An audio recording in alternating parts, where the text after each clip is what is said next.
Les fêtes de fin d'année approchent et pour celles et ceux qui souhaitent offrir des cadeaux, je me suis dit qu'une émission avec quelques inspirations locales pour tous les budgets et avec des idées solidaires pourrait tomber à pic. Et voilà l'émission de ce soir, donc des cadeaux locaux, inclusifs et solidaires que je vous propose autour de la table. À mes côtés, Élise Boone, bonsoir.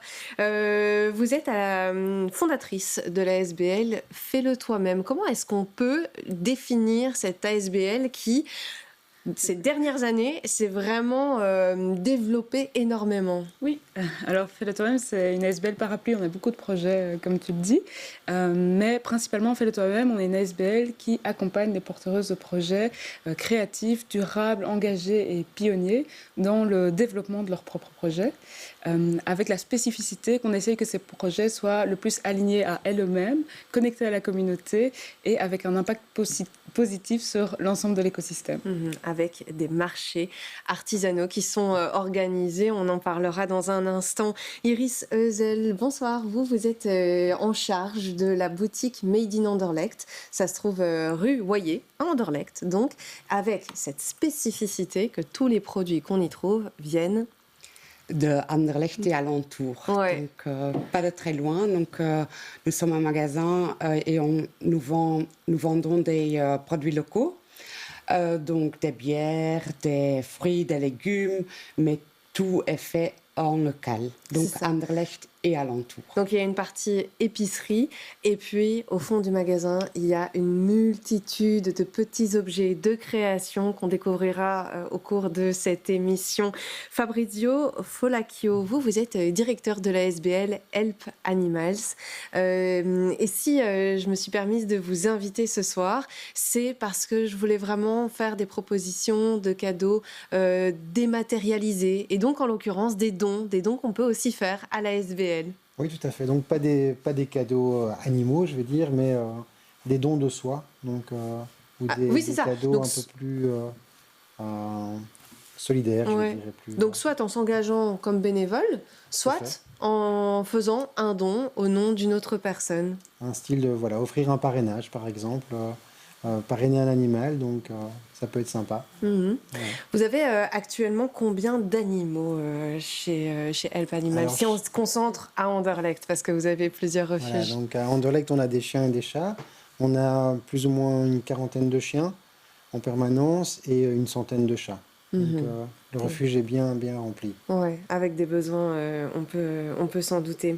Élise, j'ai parlé de ce marché, le marché Boom. Alors, ce ne sera pas la première édition, ça fait quelques années déjà que vous l'organisez, avec un nombre ultra important d'artisans, d'artisanes, productrices qui seront présents cette année encore. Oui, on essaie de faire des grands marchés pour avoir une super offre et pour faire des marchés festifs, inclusifs et pour soutenir le plus possible le secteur de l'artisanat à Bruxelles.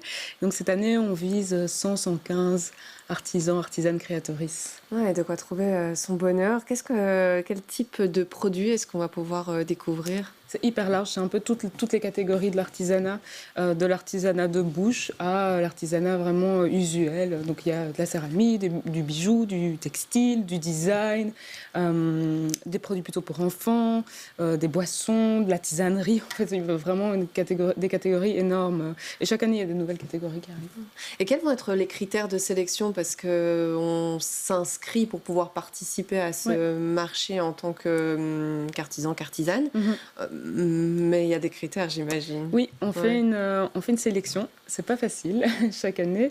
Mais donc nous, nos marchés sont créatifs et durables. Donc ces deux critères-là doivent se croiser. Donc on prend en compte l'univers de la personne, que ce soit l'univers le plus singulier possible, le plus original possible. On prend en compte tous les critères de durabilité. Du coup, d'où viennent les matières premières, comment c'est fabriqué, par qui c'est fabriqué. On prend nous aussi un aspect professionnalisation. Donc, on essaye de favoriser les artisans et les artisanes créatrices qui essayent d'en vivre à 100%.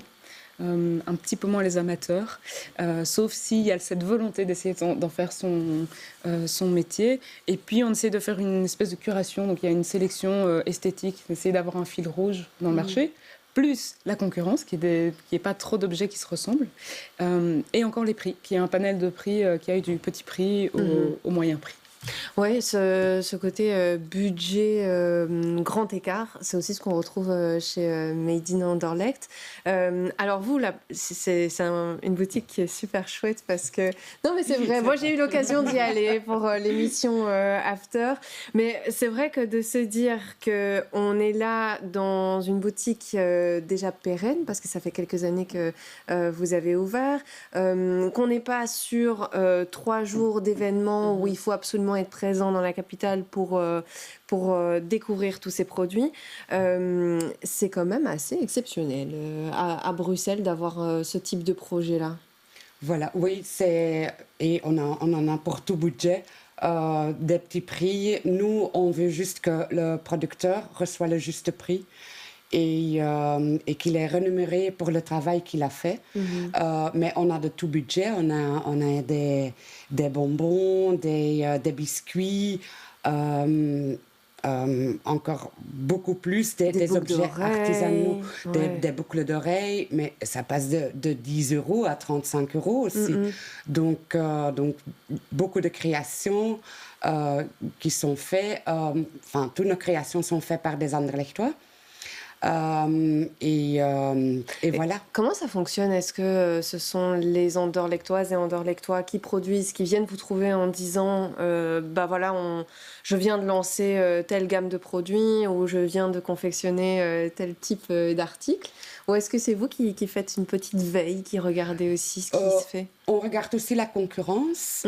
Donc, on ne voudrait pas avoir deux produits qui se ressemblent tout à fait. Donc, ça, c'est un peu ce qu'on regarde.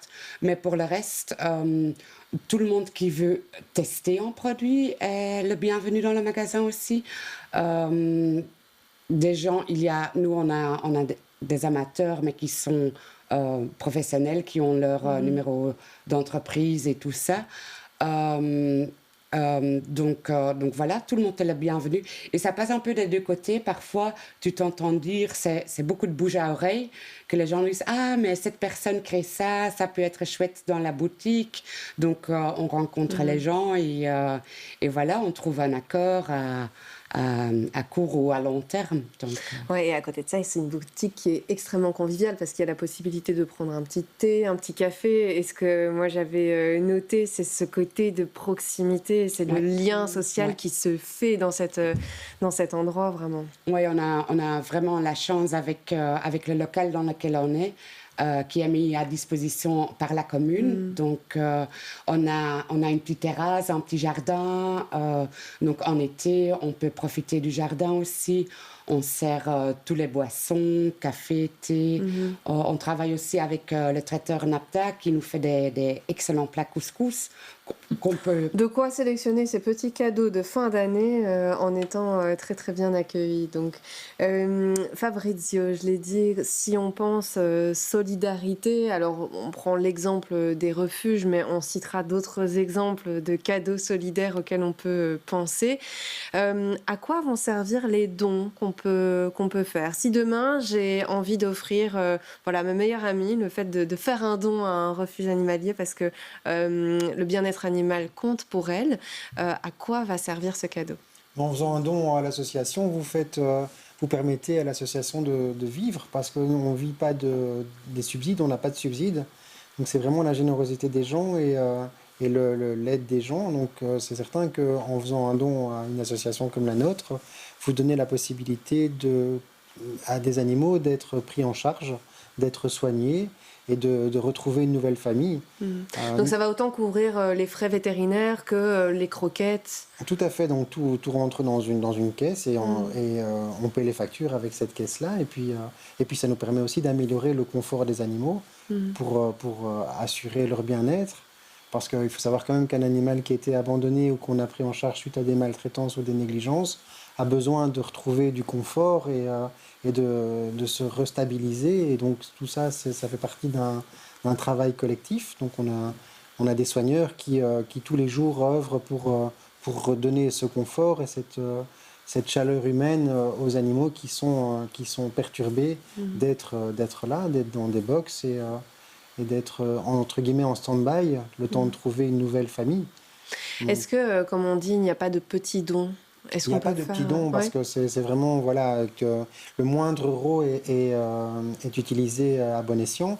Donc il y a vraiment, voilà, c'est vraiment, il y a des gens qui nous apportent même des biens, enfin du matériel, donc Ah oui. des produits de nettoyage, de la nourriture pour les animaux. De la litière pour les chats, enfin, ça passe vraiment de... Voilà. Ça peut vous être aussi utile. Et, ouais. et un don de soi aussi, parce qu'il y a des gens qui viennent quotidiennement, donc qui viennent quotidiennement nous aider. Sans les bénévoles, on n'irait nulle part. Enfin, voilà, parce qu'on a une équipe de soigneurs et une équipe administrative sur place, mais pour couvrir toutes les activités du refuge, on a vraiment besoin d'avoir des bénévoles qui viennent pour promener des chiens, pour nous aider dans l'administratif aussi, des mises sous plis, des idées aussi de communication, des prises de photos. Enfin, c'est vraiment une grande famille. La famille d'Help Animal, c'est vraiment toutes sortes de personnes qui sont là pour défendre la cause des animaux. Et voilà, c'est solidaire aussi. Et Élise, j'entends effectivement, quand on organise un marché avec une centaine de personnes qui doivent s'installer, j'imagine que vous n'êtes pas toute seule à vous occuper de tout ça. Il doit y avoir quand même une équipe. Enfin, j'espère pour vous en tout cas. Heureusement, non, je ne suis pas toute seule. Feu-le-Totem a une équipe. On a une équipe à l'année et les employés de Feu-le-Totem mettent toujours la main à la pâte sur les grands événements. Puis on a des bénévoles aussi qui viennent nous aider, pas mal pour la déco et la scénographie, parce que ça reste l'ambiance de Noël, donc c'est hyper chouette en fait. Donc on fait des ateliers participatifs et puis il y a plein de personnes qui viennent nous aider le jour J. Et un peu la famille aussi. Ah bon, ça c'est important de le dire aussi, effectivement. Des personnes qui sont là tout au long de l'année aussi, parce que le marché n'est pas la seule activité, on l'a dit, de Fais-le toi-même. Quelles autres missions est-ce que vous avez ? Alors en fait, pour soutenir ce secteur des entrepreneurs pionniers, engagés, créatifs et durables, on a plusieurs activités. La plus grande en fait à l'année qui nous prend le plus d'énergie, de temps, ça s'appelle l'extension. C'est un tiers-lieu à Saint-Gilles de 1000 m² qui est ouvert aussi aux habitants du quartier. C'est un espace de travail mutualisé, de production, de transmission de savoir-faire pour artisans, artisanes, créatrices, ASBL, associations engagées, personnes qui sont freelance dans les secteurs de la culture, beaucoup. Et tout ce beau monde co-gère cet espace de 1000 m² à l'année, dans lequel il y a des activités toute l'année, dont des ateliers tous les week-ends, une programmation culturelle. Quel type d'atelier ? Alors, il y a les ateliers qui sont donnés par les artisans et les artisanes. Donc, il peut y avoir des ateliers céramiques, des ateliers bijouterie, on a du tissage, on a un Fab Lab aussi pour ados et pour enfants qui est mené par Tic Tac. Donc, il y a des stages de code, de Lego League dans les ateliers.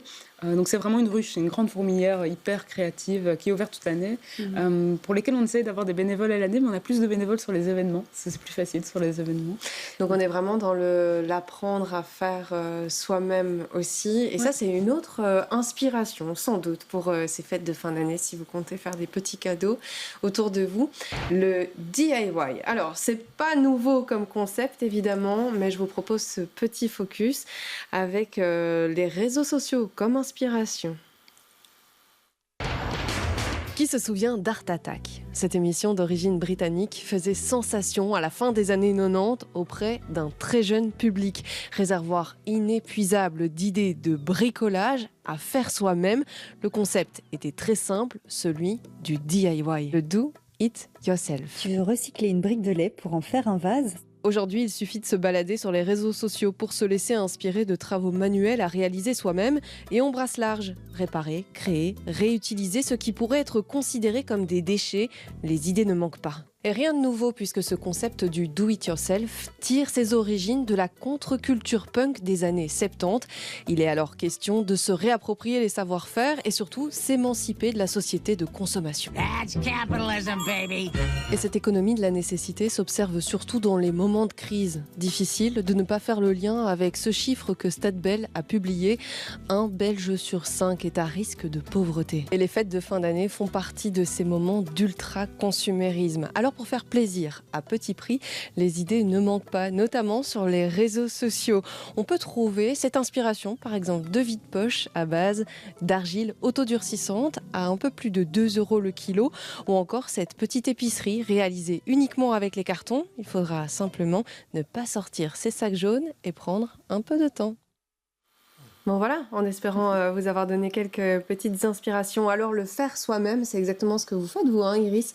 Vous êtes couturière et vous donnez des ateliers. J'imagine qu'en fin d'année, il y a sans doute un besoin de conseils si on se lance soi-même dans un projet de couture pour faire un petit cadeau. Parfois, on coince un peu avec sa machine. Ou est-ce que vous êtes là, hein, c'est ça, pour Voilà, donner des petits conseils? Je suis là, donc j'ai un atelier de couture à Anderlecht et je travaille principalement par atelier libre. En fait, les gens viennent chez moi pour avoir une réponse à leurs questions, pour que je leur montre comment faire quelque chose ou juste pour avoir des idées de cadeaux de fin d'année. Mhm. Et on trouve aussi vos propres créations dans la boutique, évidemment. Dans la boutique Made in Anderlecht Ouais. aussi, oui. Avec des créations axées aussi pour les cyclistes. Il y a quelques petites trouvailles à faire, soit pour protéger ses oreilles du froid, soit les mains.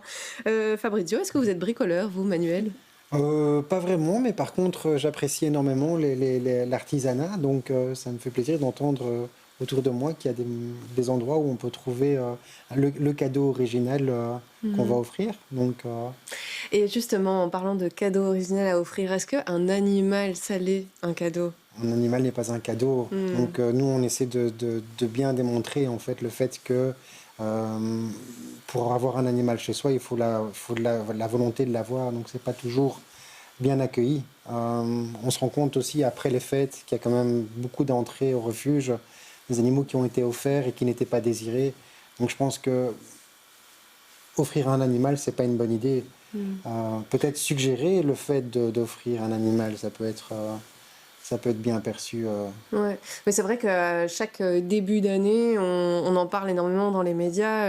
On voit ce nombre d'abandons d'animaux qui montent, qui grimpent en flèche, avec une saturation aussi du côté des refuges. Et quand on repense à ce que vous avez dit en tout début d'émission, à savoir le fait que c'est sur propre fond que vous prenez soin de ces animaux, on se rend compte On ne sait pas pousser les murs éternellement, donc c'est certain qu'on a une capacité d'accueil qui est bien définie, et donc c'est frustrant aussi de ne pas pouvoir prendre en charge une série d'animaux qui nous sont, des demandes qui nous sont faites. faites. Et est-ce que vous remarquez justement en cette période, novembre, décembre, un accroissement de la demande de l'adoption auprès des refuges? J'ai plutôt l'impression qu'il y a un accroissement de l'offre, donc des gens qui mettent en évidence qu'ils vont avoir des portées bientôt, etc. Et donc pour un peu motiver les gens, et ça c'est un peu dommage. Voilà, nous on est bien sûr contre l'élevage et contre la reproduction, parce que nos refuges, tous les refuges de Belgique sont quand même assez complets. Donc je pense qu'il faut d'abord adopter plutôt que d'acheter. Voilà. Maintenant, dans les magasins, il y a beaucoup de nouveaux produits qui sont créés pour créer des besoins. Il y a un petit manteau de Noël pour un animal. Je pense pas que ce soit vraiment nécessaire. Voilà, je pense que... Ouais, ça c'est l'aspect consumérisme en fait, hein, Élise, contre lequel vous luttez aussi avec la SBL, hein, cette surconsommation des fêtes de fin d'année. Oui, c'est pour ça qu'on a créé les marchés, en fait. Nous, c'est vraiment dans cette idée de faire des choix de consommation. Ce sont des choix politiques aussi. On décide là, on met son argent ou là, on le met pas. C'est parfois, en partie, quand on a les moyens en tout cas, choisir quel monde on a envie de voir advenir. Donc effectivement, je ne pense pas qu'il soit nécessaire d'acheter un petit manteau au motif de Noël pour son chien. Je pense que quand on a les moyens et qu'on peut, mieux vaut acheter artisanal, mieux vaut acheter local. Encore plus sur marché. Moi, j'adore les marchés parce que l'on achète ou qu'on n'achète pas, même si on n'a pas les moyens, c'est un moment ultra convivial où on peut rencontrer la personne qui fait. Donc déjà, c'est une rencontre. On peut comprendre les matériaux qui sont derrière, les techniques. Et tout ça, ça renforce le tissu social, le maillage et l'ancrage local. Et quand on achète, on sait où a été son argent, à quoi il a servi. Et donc, on repart avec des objets qui ont un peu plus d'âme aussi à la maison. voilà, quand on a les moyens, ce sont des chouettes achats. Quand on n'a pas les moyens, je pense qu'aller passer des journées de bénévolat chez Fabrizio est une bonne option. Un don de Ou soi. faire des cadeaux à plus petit prix, hein, je pense. Made in Anderlecht, vous l'avez dit, Iris, on peut Ouais. trouver déjà à petit prix.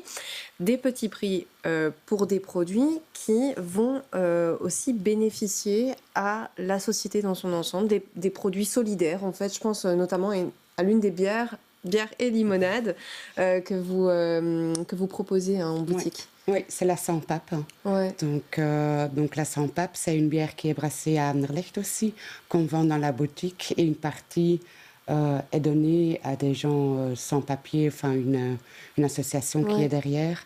Donc voilà, si vous achetez chez nous en boutique, vous soutenez des petits producteurs, vous les laissez vivre et surtout, vous allez découvrir la passion qui est dans la fabrication des produits.